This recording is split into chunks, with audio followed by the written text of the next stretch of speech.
نون لیگی رہنماؤں نے قائد نواز شریف کو وفاقی حکومت نہ لینے کا مشورہ دے دیا۔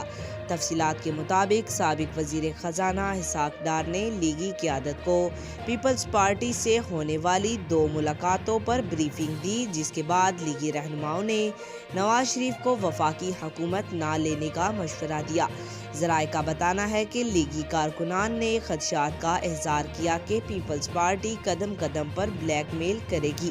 نون لیگی کارکنان نے کہا کہ پیپلز پارٹی سامنے بھی نہیں آنا چاہتی اور فوائد بھی لینا چاہتی ہے۔ اگر پیپلز پارٹی مکمل شامل ہو تو حکومت لینے میں کوئی حرج نہیں ہے۔ ذرائع کے مطابق اس موقع پر شہباز شریف خاموشی سے شرکاء کے مشورے سنتے رہے، جبکہ نون لیگ نے وفاقی حکومت لینے یا نہ لینے پر مشورات وسیع کرنے کا فیصلہ کیا ہے۔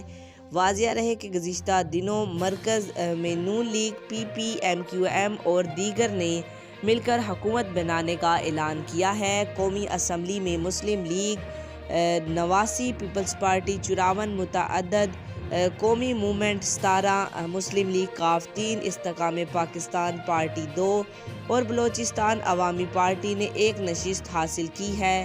نواز شریف نے نون لیگ کی جانب سے شہباز شریف کو وزیر اعظم کا امیدوار کے لیے نامزد کیا ہے۔ آج تک کے لیے اتنا ہی۔ مزید ایسی معلوماتی ویڈیو دیکھنے کے لیے ہمارے چینل کو سبسکرائب کریں۔